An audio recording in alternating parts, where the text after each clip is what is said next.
प्यारे दोस्तों, बहुत-बहुत स्वागत है आपका अपने चैनल यूजीसी नेट साहित्य दर्पण में। तो फ्रेंड्स, जैसा कि आप जानते हैं कि हम इंटरनेट की तैयारी हिंदी विषय से इस चैनल के माध्यम से कर रहे हैं। यदि आप चैनल पे न्यू हैं तो सब्सक्राइब कर लीजिए, साथ ही साथ बेल आइकन को प्रेस कर लीजिए ताकि मेरी सभी न्यू आने वाली वीडियो का नोटिफिकेशन आपको सबसे पहले प्राप्त हो। आज की क्लास में हमने इकाई 3 को लिया है। इकाई 3 में हमने साहित्य शास्त्र के अंतर्गत काव्य शास्त्र को लिया है फ्रेंड्स। इसका ये पार्ट 1 ही आप समझो। इसका पार्ट 2 आएगा जिसमें पाश्चात्य काव्य शास्त्र के 20 प्रश्न होंगे।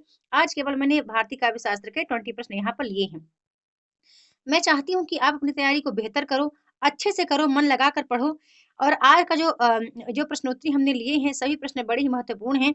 और मैं चाहती हूँ कि इन प्रश्नों को आप गौर से देखो, गौर से पढ़ो। कुछ प्रश्न हैं जिनके आंसर मैं चाहती हूँ कि 1-2 प्रश्न हैं, आप भी देते रहना फ्रेंड्स। तो परीक्षा का जो पैटर्न है, न्यू पैटर्न जो बदला हुआ पैटर्न है, इसी तरह से प्रश्न पूछे जाते हैं। तो आप प्रश्नोत्तरी के साथ बने रहिए। चलिए चलते हैं, प्रारंभ करते हैं आज की प्रश्नोत्तरी। आज का हमारा पहला प्रश्न दिया गया है कि काव्य तु जायते जातु कस्यचित् प्रतिभावावतः, यह उक्त किस आचार्य की है?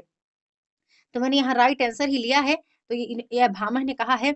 और भी आपको देख लेना है किन आचार्यों ने काव्य के संबंध में या रीति के संबंध में या वक्रोक्ति के संबंध में या रस संप्रदाय, अलंकार संप्रदाय या फिर काव्य प्रयोजन, काव्य गुण के संबंध में कौन-कौन से आचार्य हैं जो कुछ मत व्यक्त किए हैं अपनी परिभाषाएँ देकर, तो आपको देखना है, ठीक है?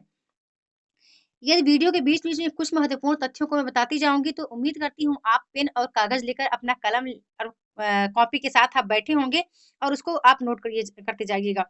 चलते हैं दूसरे प्रश्न की ओर। दूसरा प्रश्न है, स्वरभंग किस प्रकार का अनुभाव है? तो करेक्ट ऑप्शन है इसका सात्विक। और बता दूं फ्रेंड्स, सात्विक भावों की संख्या 8 मानी गई है। ठीक है, ये भी आप नोट कर लेना। अगला प्रश्न है, औचित्य के 28 भेदों की चर्चा किसने की है? तो क्षेमेंद्र ने। अब आप देख लेना कि क्षेमेंद्र किस संप्रदाय के प्रवर्तक माने गए हैं या और भी जो है हमारे संप्रदाय बने हैं। रस है, अलंकार है, रीति है, ध्वनि है। तो इन सबको आप देख लेना, ठीक है? ये बड़ा इंपॉर्टेंट है क्योंकि यहाँ से प्रश्न बनते हैं या तो क्रमानुसार लगाने के लिए या फिर सही जोड़ी मिलान करने के लिए। अगला प्रश्न दिया गया है कि भावकत्वम साधारणीकरणम परिभाषा किसकी है? तो ये भट्टनायक की परिभाषा है। एक चीज़ आपको और बताना है कि साधारणीकरण सिद्धांत के जन्मदाता आचार्य कौन है? ठीक है, आप बताना इसका उत्तर कि साधारणीकरण सिद्धांत के कौन जन्मदाता हैं? और आप ये देख भी लेना कि साधारणीकरण की परिभाषा और कौन किन-किन आचार्यों ने दी है, ठीक है? बड़ा महत्वपूर्ण है क्योंकि यहाँ से प्रश्न बनते हैं। आज जितने प्रश्न मैंने लिए हैं भारतीय काव्य शास्त्र के अंतर्गत, फ्रेंड्स बड़ा ही महत्वपूर्ण है ये प्रश्न और यहाँ से प्रश्न 100% बनते हैं। बेशक प्रश्नों का पैटर्न चेंज हो, बाकी जितना यहाँ मैंने लिया है उसी टाइप के प्रश्न आएँगे, भले ही प्रश्न का इधर-उधर कहीं कोई तरीका चेंज कर दिया जाए। अगला प्रश्न दिया गया है कि जब वक्रोक्ति वक्ता की कंठ ध्वनि पर आश्रित होती है, तब उसे क्या कहा जाता है? तो इसका करेक्ट ऑप्शन है काक वक्रोक्ति। अगला प्रश्न फिर है कि ध्वनि को काव्य की आत्मा किस आचार्य ने माना है? तो ध्वनि को काव्य की आत्मा आनंदवर्धन ने माना है। लेकिन एक प्रश्न और बनता है, मैं आपको बता दूं, उस प्रश्न से अवगत करवा दूं कि रस ध्वनि को काव्यात्मा पद पर किसने प्रतिष्ठित किया है? प्रश्न आता है एक और कि रस ध्वनि को काव्यात्मा पद पर किसने प्रतिष्ठित किया है? तो वो आचार्य अभिनव गुप्त हैं, ठीक है? ये भी आप याद रखना। और यहीं पर एक चीज़ और आपको अवगत करा दूँ कि फ्रेंड्स ये सभी प्रश्न क्या हैं? प्रीवियस ईयर क्वेश्चन ही हैं, ठीक है? प्रीवियस ईयर क्वेश्चन को मैंने उठा लिया है, कहीं पर मैंने उत्तर को प्रश्न बनाया है और कुछ प्रश्न मैंने हूबहू ले लिए हैं। अगला प्रश्न है कि काव्य शास्त्रीय ग्रंथों का सही अनुक्रम बताना है। तो इसका जो हमारा करेक्ट ऑप्शन है, मैं आपको बता दूं, आ नंबर ही सही है। पहले आता है काव्यादर्श। काव्यादर्श 7वीं सदी का ग्रंथ है। ध्वन्यालोक 9वीं सदी का ग्रंथ है। काव्य मीमांसा 10वीं सदी का ग्रंथ है। और वक्रोक्त जीवितम 10वीं सदी उत्तरार्ध का ग्रंथ है, ठीक है? आपको ये भी देखना है कि कौन से ग्रंथ ग्रंथ मध्य हैं, कौन से उत्तरार्ध हैं, कौन से पूर्वार्ध हैं, क्योंकि ये भी कभी-कभी एग्जाम में पूछा जाता है। और बाकी आप ये जो संस्कृत के आचार्य हैं और उनकी जो ग्रंथ परंपरा है, उनके जो ग्रंथ हैं, उनका जो समय दिया गया है, ये आप बिल्कुल आपको रटना है, बड़ा ही महत्वपूर्ण है। यहाँ से प्रश्न फ्रेंड्स एक बनेगा ही बनेगा। टोटल बता दूँ आपको 26-27 आचार्य हैं, जो बहुत महत्वपूर्ण, जैसे हेमचंद्र हैं, रामचंद्र, गुणचंद्र हैं, राजशेखर हैं, अभिनवगुप्त, कुंतक हैं, धनंजय हैं, भरत मुनि, भामह, दंडी, उद्भट, वामन, रुद्रट, आनंदवर्धन, इनको बिल्कुल आप रट लेना है। जयदेव हैं, विश्वनाथ हैं, विद्याधर हैं, रूप गोस्वामी हैं, अप्पय दीक्षित हैं, पंडित नाथ, जगन्नाथ, इनको आप याद करना, ठीक है? क्योंकि इनके बड़े ज्यादा पूछे जाते हैं, इनके ग्रंथ और इनका समय काल। अब चलते हैं अगले प्रश्न की ओर। अगला प्रश्न है कि निम्नलिखित आचार्यों का आपको सही अनुक्रम बताना है। देखिए वही प्रश्न आ गया, वहां हमने उनके ग्रंथों को लिया था, यहाँ हमने ले लिया आचार्यों को। तो आचार्यों को आपको बताना है, सबसे पहले कौन आता है। सबसे पहले वामन आते हैं, कुंतक आते हैं, मम्मट आते हैं, विश्वनाथ आते हैं। ठीक है, ये भी आप देख लेना, बड़ा इंपॉर्टेंट फ्रेंड्स ये प्रश्न है। अब आपको बता दूं कि वामन जो है वो 8वीं सदी के हैं, कुंतक जो है 10वीं सदी के हैं, और ये मम्मट 11वीं के हैं, और विश्वनाथ जो है 14वीं सदी के माने गए हैं।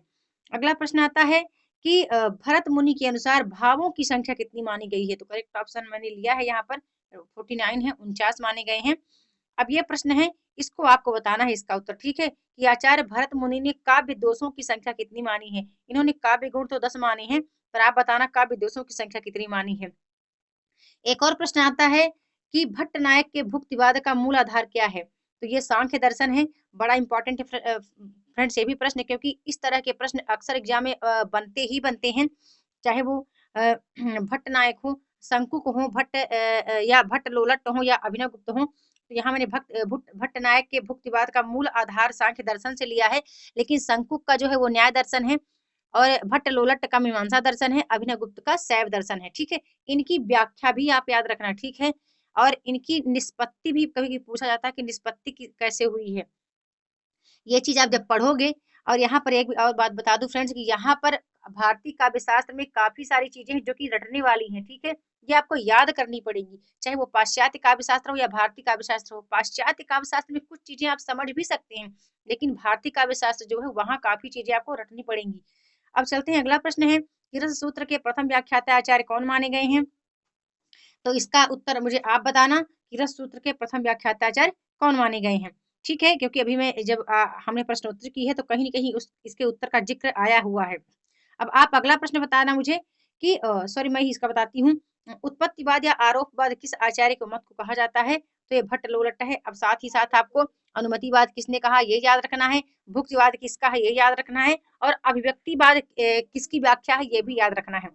अगला प्रश्न आता है कि आचार्य रुद्रट ने अलंकारों की संख्या कितनी मानी है। तो 52 अलंकारों की संख्या रुद्रट ने मानी है।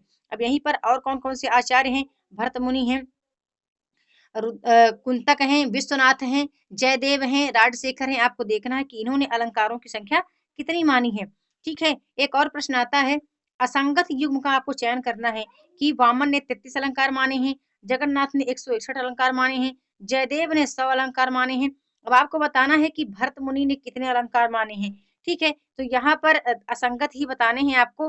अब मैंने यहाँ लिया है, अब मुझे पता नहीं असंगत कौन सा है, तो मैं चाहती हूँ कि 15 का आंसर आप बताना फ्रेंड्स। ठीक है, जब आप अपना फीडबैक आप देते हो कमेंट में, तो मुझे बड़ी प्रोत्साहना मेरे अंदर उत्पत्ति होती है कि मैं चाहती हूँ कि मैं अभी नेक्स्ट कोई और वीडियो लाऊं इसी से रिलेटेड, बड़े ही महत्वपूर्ण प्रश्नों को लेकर आऊं, ताकि आप अपने एग्जाम को अच्छे तरीके से इजी वे के साथ क्वालिफाई कर पाएं। क्योंकि आपके लाइक और कमेंट ही मुझे प्रोत्साहित करते हैं, और वहां से मुझे एक एनर्जी मिलती है कि नहीं मुझे वीडियो लेकर जाना चाहिए।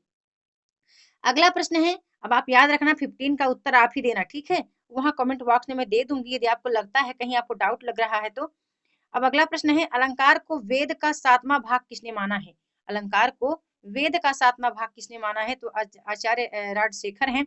अब एक प्रश्न और बनता है कि नाटक को पंचम वेद किसने कहा है। ठीक है, ये भी बनता है, एग्जाम में पूछा जा चुका है, तो भरत मुनि है। एक और प्रश्न आता है कि वक्रोक्ति के मुख्यतः कितने भेद माने गए हैं। तो वक्रोक्ति के 6 भेद माने गए हैं। इसको बिल्कुल आपको याद रखना है कि वो कौन कौन से 6 भेद हैं। वो भेद एग्जाम में 2-3 बार रिपीट पूछे जा चुके हैं। ठीक है, और आज के जितने ही प्रश्न हैं फ्रेंड्स सभी बड़े इंपॉर्टेंट हैं, सभी प्रीवियस ईयर प्रश्न मैंने लिए हैं, और ये इतने महत्वपूर्ण हैं। मैं चाहती हूँ कि इन्हीं का मैं टेलीग्राम पर क्विज हम करेंगे, लेकिन इससे पहले प्रश्नोत्तरी को आप समझ लीजिए, क्योंकि काफी सारी महत्वपूर्ण चीजें हैं जो मैं आपको बताती रहती हूँ। तो आप नोट किया करिए और अपना अध्ययन अध्यापन अच्छे से किया करिए। अगला प्रश्न है, रस सूत्र के व्याख्याकारों का सही अनुक्रम बताना है। तो रस सूत्र के जो व्याख्याकार हैं उनका सही अनुक्रम आता है, पहले भट्ट लोलट आते हैं, इसके बाद शंकुक आते हैं, इसके बाद भट्ट नायक आते हैं, फिर अभिनव गुप्त आते हैं। मैं बार बार कह रही हूँ, इनके दर्शन आप याद रख लेना, और इनकी व्याख्या आप याद रखना, कौन उत्पत्तिवाद की व्याख्या की है, किसने अनुमितिवाद की, किसने भुक्तिवाद की, किसने अभिव्यक्तिवाद की, और साथ ही इनके ग्रंथों को भी आप याद रखना। ठीक है, लोलट जी के, शंकुक जी के, नायक जी के और अभिनव गुप्त जी के, इनके जो ग्रंथ हैं वो भी आप याद रखना। अगला प्रश्न आता है कि कौन सी रीति को ग्राम्य भी कहा जाता है। तो वो पांचाली रीति है। तो आपको पता है कि कौन-कौन सी रीति मानी गई हैं। आज का हमारा अंतिम प्रश्न दिया गया है कि किस आचार्य ने रस निष्पत्ति के 3 व्यापार माने हैं? तो वो भट्टनायक जी हैं जिन्होंने रस निष्पत्ति के 3 व्यापार माने हैं, अभिधा, भावकत्व, भोजकत्व। ठीक है? और सर्वप्रथम साधारणीकरण का सूत्रपात भी भट्टनायक ने ही किया है। तो बस इतना ही आज की वीडियो में था। प्रश्न बड़े महत्वपूर्ण प्रश्न हैं।